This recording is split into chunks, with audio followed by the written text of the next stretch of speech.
Hi guys, it's David Francis from Foundation Age Coaching and welcome to week 2 of the Coach's Video Diary. This week we're going to be doing a technical session and I'm going to be working with goalkeepers. The way I've structured the season for these under 8 and under 10 girls is that 1 week we'll do a tactical session which will be in their own age groups and it will be more game based, so we'll be using the whole methodology, and then on alternating weeks we'll be doing a technical session. One group will be working on outfield skills and the other group, those who want to play in goal, will be working with me on their goalkeeping skills. Our focus today is going to be simple catching, scooping and the set position. So using the W to catch, using the M, as I like to call it, to scoop, and making sure they know what that ready position is when they're ready to make a save. The last goalkeeper session I did was all about focusing on that standing still. Today we're going to be looking at it with the players moving. We're finishing off with the game of goalie wars where they'll be able to use those skills to score points, and I'm hoping it's going to be a fun session for them. You're going to stay in this square, and all I want you doing is just bouncing the ball, catching it with 2 hands. I haven't said go yet. When I say set, when I say ready, you're going to put the ball down, get into the ready position, like you're ready to make a save. Yes. Okay? Off you go. Make sure you're bouncing and catching with 2 hands. Bouncing, catch. Got to move as well, Sophie. Got to move as well. Bouncing, catch, 2 hands.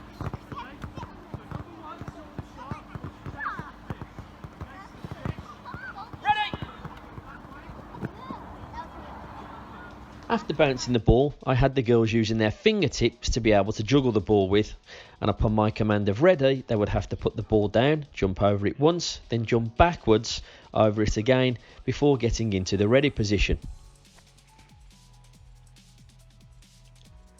The reason for this was to work on their balance and their foot-eye coordination, and as far as the fingertips are concerned, I wanted them to get used to using different parts of their hands to touch the ball with, as they might need to make a save with that part of their hand in a game. We then progressed to punching the ball, and on the command of ready, putting the ball down, jumping over it forwards, backwards and then side to side before getting into the ready position. As you can see, the juggling is a little bit more challenging than the bouncing, but they still seem to be having fun with the activity.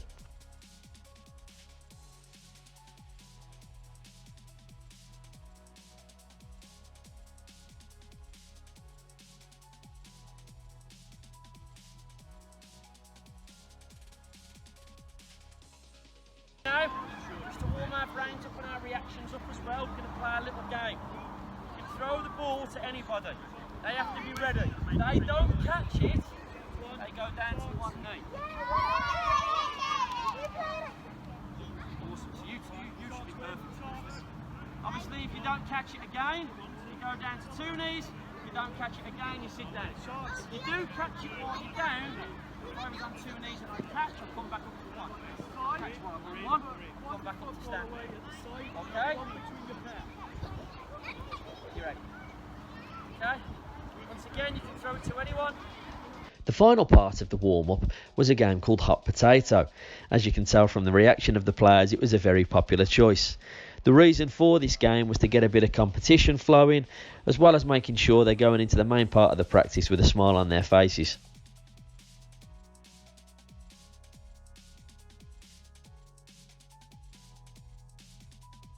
The next part of the practice saw the girls working in groups of 3. 2 players would have a ball and 1 player would be standing in between 2 cones that was acting as a goal. They would sidestep in line with one of their partners, receive a throw and catch it before rolling it back and then moving over to the next cone so they could receive the next ball from their partner. They would repeat this 10 times in total before changing places. One of the big challenges, as you can see, was the delivery of the service, and that's something as coaches that might happen from time to time and something we have to manage rather than coach as best as we can. Is that the ready position?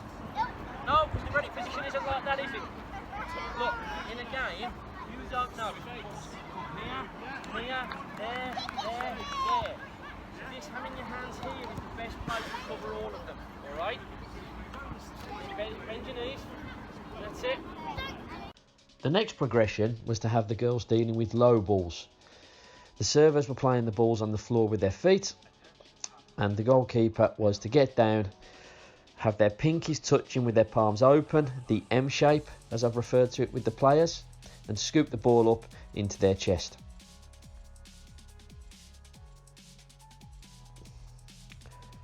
As we can see, some of the players have gone into bad habits where they're trying to stop the ball with their feet. They're not in their ready position all the time.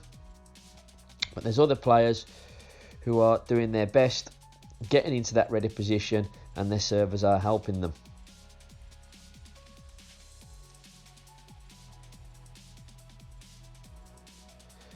We have a nice moment here where one of the older players is helping the younger one, reminding them how to get into the set position, and that's great to see as well. It puts a bit of ownership and a bit of leadership on the older players, and it gives the younger ones something to aspire to.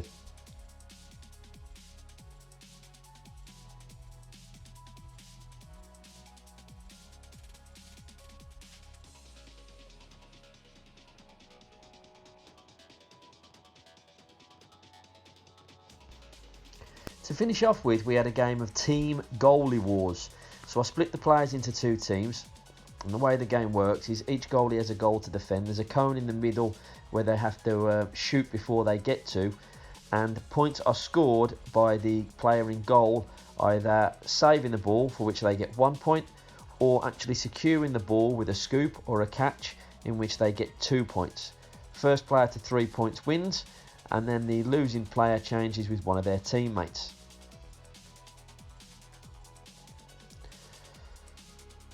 Now, one of the things I noticed as soon as I watched this video back was that, of course, there are players standing around, possibly not focusing on what is happening.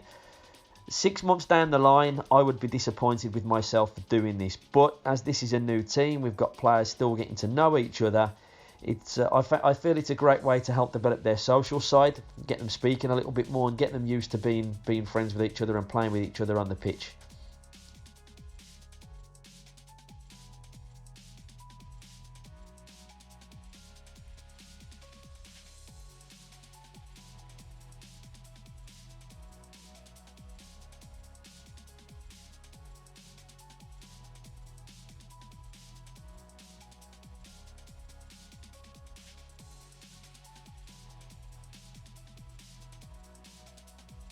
If there's one thing that I would have liked to have changed about this practice, I would have had more balls with me.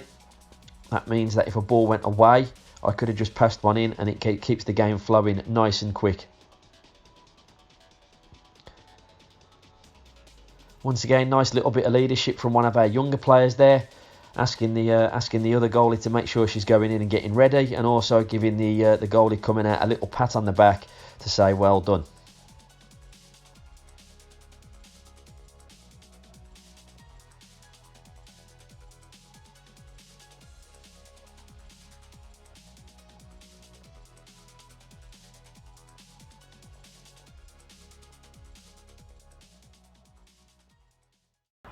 Okay guys, so that's week 2 of the video diary done. Goalkeeping session. It was nice to see the players in the final part using their catching skills, the W and the M, to scoop it up. Got a few points. Some of the footwork could have been better, and I think that's down to me. I feel that I didn't explain well enough why they need to be on their toes and why they need to be sidestepping. They loved the warm-up. I think the catching game was a lot of fun for them. There was a lot of laughing going on. There was a lot of enjoyment going on. That was a great way to start. Next time when it comes to the goalkeeper practice, I'm going to have to make the middle part a little bit more interesting and a little bit less drill-like. There needs to be some sort of competitive element to it, while still making sure they can have some success. So that's a challenge for me that I'm going to have to focus on next time. If you are going to do goalkeeping practice, obviously be prepared to adapt. I had to do that today. I was expecting 8 players to be in goal and 9 turn along, so I had to change things slightly to make sure everyone was involved as they needed to be. These things are going to happen. Being able to think quickly and being able to plan and prepare beforehand, well, if I do get 9 goalkeepers, this is how I can change it, is something that will really benefit you as a coach. Next week we're going to be going back to team practice. I'm going to be working with the under 8s, and our focus will be developing possession as an individual.